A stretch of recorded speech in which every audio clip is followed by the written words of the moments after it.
There is one thing that Satan hates the most, is when someone who worships God is rich.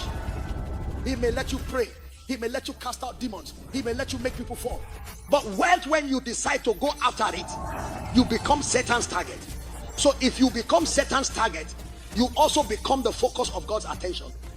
When God created man, before sending him to earth, the first thing he did was to make sure that wealth was already present on earth before man arrived. That is to say, when God created man, he created man after creating wealth. Because wealth was designed to serve the purpose of man, not for man to serve the purpose of wealth. Wealth is supposed to be at your service, to accompany you in the mandate that God has assigned to you under the sun.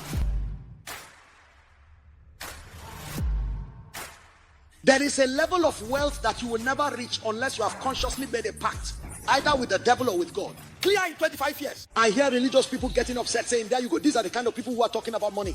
Let me ask you a question. Who created money? Who created money? Who created wealth? Is it normal that what God created starting with money? Is it normal for the devil's children to fall from what is yours? We need to stop the hypocrisy in the church. If Jesus appeared to you tonight, would you ask him for wisdom? What would you ask for?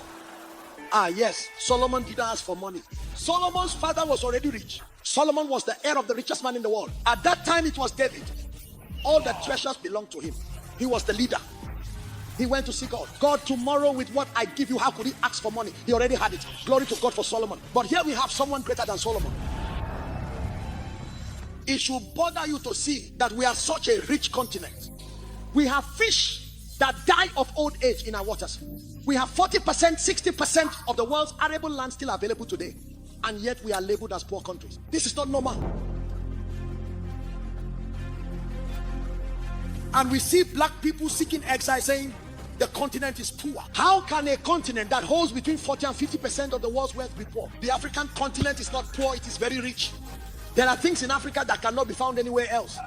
This continent is so blessed that you find fish dying of old age in the waters, while we are the largest importer of frozen fish. It's a paradox. I ask how someone who walks with God can be poor. I ask myself this question. I'll see you soon. I've reached a point where I wonder how one can even be poor. I wonder, do you know that it actually takes more effort to be poor than to be rich? You're going against your own nature. It's not your true nature.